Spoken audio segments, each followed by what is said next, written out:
All right, so welcome back inside the Now Morning Show. We're still talking Tobago. It's Tobago Thursdays right here on the Now Morning Show, and we're talking the Tobago bills. Now, as mentioned before, the GSC returned the amended versions of the Constitution of the Tobago Self-Government Bill 2021, as well as the Tobago Island Government Bill of 2021. And this morning, we continue the conversation with Mr. Kwesi Vignes, who is the PRO for the PNM Tobago Council. Good morning, Mr. Vignes. Hi, good morning, sir. And how are you this morning? Good morning to your viewers this morning. Good morning, Trinidad and Tobago. So far, so good. How are you doing? Excellent. How do you feel about the amendments that were made to the bills? Personally, and this is where I think the journey has been a long one. And we have gotten to a place in a process that we at Parliament now. The report was laid in Parliament yesterday. And, this situation is a bit scary for me, and I will tell you why. It reminds me very much of the Sanders issue, where by some people being irresponsible and throwing so much politics into the mix, we lost out completely. I don't know if you're aware, but although the report was laid, there's expected to be a minority report. It means already that the opposition is signaling that they are not agreeing with the report that was laid. And which opposition is this? You're talking about the PDP? In Parliament, UNC. The UNC, okay.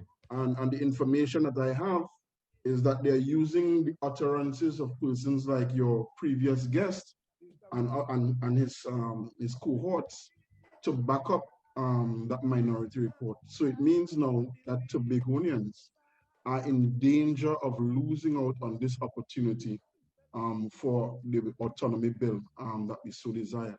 And I just want to... Mr. Devins, just now, when I was speaking to Mr. Augustin just now, he said that, the bills are not enough. They have not gone far enough to give Tobago the actual autonomy that you guys want. Do you agree or do you disagree with that? I disagree, and I will tell you based on what. On two principles. One, autonomies around the world, like democracies, continue to evolve. If you look at Greenland, Scotland, all of them, there's no cookie cutter. There's no ideal scenario. They continue to evolve. Two, if I were to ask every single Tobagonian now, what does your dream home look like? Everyone will have a different idea. However, and I heard your previous guest mention 4 areas, but actually, and he sat with the former political leaders, there are 6 areas that Tobagonians wanted as key outcomes from this entire process. 6 areas: equality of status, lawmaking powers, self-determination, greater participatory governance, equality of opportunity, and greater fiscal independence. 6 areas. Right. And so no matter how you twist and turn the narrative of the bill, Tobagonians want these 6 things. Does the bill provide these 6 things? The short answer is yes.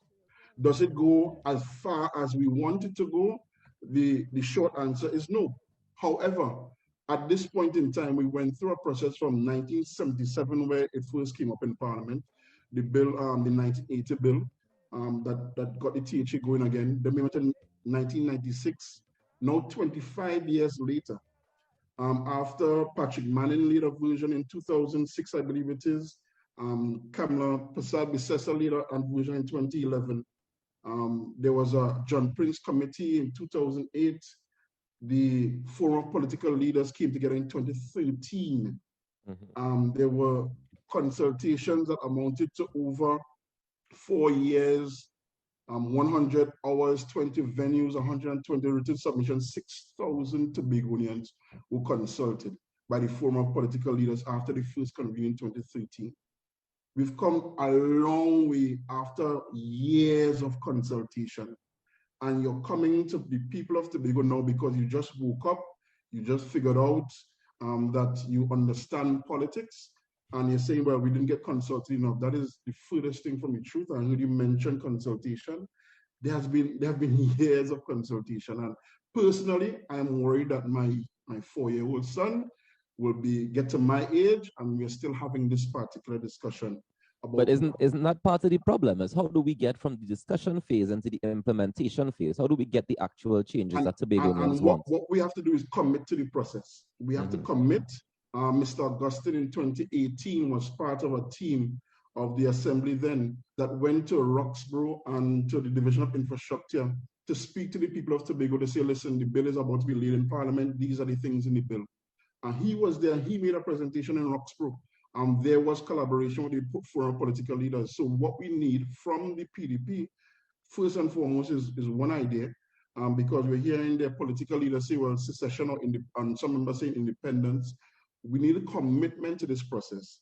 We need to say, listen, the bill provides these 6 areas. Yes, each of these 6 areas may need to be strengthened, but we have to commit to this process because societies and democracies evolve. That's why we have new laws. Marijuana was illegal up to a couple of years ago. As a matter of fact, it was taboo. You could even mention marijuana possibly on even this program.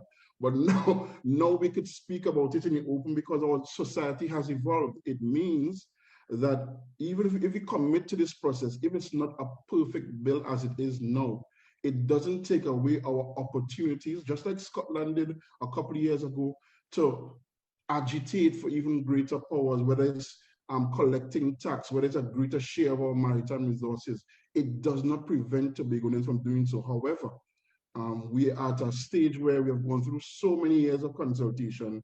The bill has been laid in Parliament, read for the first time. It went to a joint select committee. It's now, the report has been laid. This is the furthest we have gone in quite some time.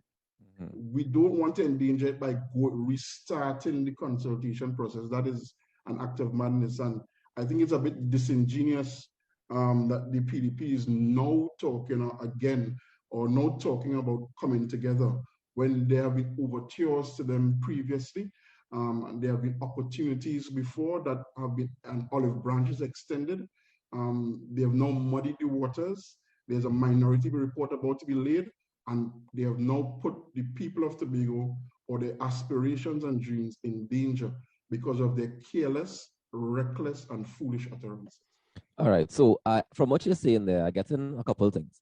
One of them is that, you know, we come so far now, we reach so far in the process that it's dangerous for us to say, let's challenge it. And because even though we want more, we should accept what has been laid out and say, all right, we'll work on it for the future to get something better going forward, but we should accept what has been laid now so that we can have the best version. Well, we can have a okay version of the Constitution going forward, yes? Yeah. Yes, and I'm saying that in the context of the 6 areas that I pointed out, right? That the bill does address those 6 areas. As a matter of fact, when we first presented the GSC, when the GSC came to Tobago, there are some changes that we recommended, and those changes were made as a matter of fact. So now the Dispute Resolution Commission is back in. We do have lawmaking powers. There is greater fiscal autonomy. Again, there are areas that we are concerned about, but not in a way that we are going to jettison or stymie the process in any way. I think, again, it's an opportunity. Some people are being of the belief that Tobago should get more maritime resources. And again, fine, I have no difficulty with that. But they have been led on a false premise that there's oil and gas in Tobago waters, that Trinidad taking and not giving. I mean, all of that is just political rhetoric meant to, this is already an emotional issue, very emotional issue. And it's political rhetoric meant to incite feelings of anxiety, hatred, even between Trinidad and Tobago, which does not serve anybody in a true sense. And I really want to warn the PDP and to get them to just pack down. Let's commit to this process. You've committed before, recommit to the process. Let's back it all the way. It's not a perfect bill. If you go to ask Greenland, if you ask Nevis, if you ask Scotland, none of them have perfect bill. Even Curacao, none of them would say that the autonomy they have is perfect. However, there are still opportunities to change this. And we don't want to go on another 10 years or 15 years of consultations. Again, from 1996 to now, 25 years. Do you want another 25 years of consultations and going back and forth in Parliament before we come to this place again? So, Mr. Vignes, in regards to the 6-6 deadlock, right? Yes. The PDP has stated that they put some options on the table saying, you know, we would like to give you all this and we would like to take this. This morning, Mr. Augustine said that, you know, he sent an email to the other members of the, you know, winning whatever, the 6-6 people, everybody involved. He sent emails to everybody saying, let's meet, let's have a conversation, let's go forward with this together. Is that something that you get? You also suggest now that the waters have been muddied already. What does that mean? Does that mean you are not willing to collaborate with the PDP to go forward, even though you all both hold 6-6? Well, a couple of things, and I'm happy that you brought that up. I think no six is greater than any six. That's the reality. Do I believe that the people of Tobago went to the polls and say, you know what, we need 6-6 in Tobago, so let's vote to make sure there's 6-6? I don't think so. But that doesn't change what the situation is currently. If you recall, it was Watson Duke, and I think the challenge that Mr. Augustine has is why they might call himself, I don't know, team lead, chief secretary, designate, whatever they will call themselves. At the end of the day, the political leader is Watson Duke, and he calls the shots.